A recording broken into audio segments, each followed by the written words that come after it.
Ассалаумағалейкум ағайын. Міне Алланың қалауымен бүгін Ақтау қаласынан Жетібай ауылына қайырымдылық керуені бастады.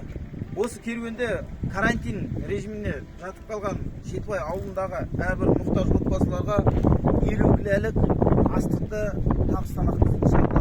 Алла Тағала берген садақаларыңызды қабыл етсін. Әрбіреулеріңіздің үйлеріңізде нан молынан болсын иншалла. Міне бүгін осы Жетібайдан бір мезетте 2 үйді табыстауды жоспарлап жатырмыз. Діни басқарманың ұйымдастыруымен 236 және 237 үйлер табысталып жатыр. Аллаға сансыз шүкір.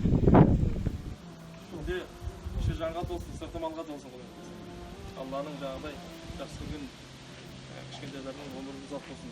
Діни басқармаға да алғысымыз шексіз. Осындай жақсы шара бастап, осындай акцияны ел үлесі пәтерге деген бастамамен бастап жатыр. Жаңада сұрап отырмыз, өте тамаша, бүкіл еліміз бойынша, республикамыз бойынша жүзеге асып жатқан акция. Сондықтан жалпы жұртшылықты осындай акцияға қатысуға, қалыс қалмауға, кішкентай болса да үлес қосуға шақырам. Әр қазақты шақырам. Бір қазақ қиналса, бәріміз демеу болайық, тіреу болайық деген қағидат бәріміздің ұстанымыз болу керек деп ойлаймын. Рахмет. Құтты болсын. Облыстық барлық теренсерлердің мешіттердің жасалып шаралардың жалғаса берсін, және де әрбір мұқтаж адамдардың осындай үйлі болуына жақсы осындай іс-шаралар жалғассын деген тілектемін. Оң болсын, құтты болсын деген.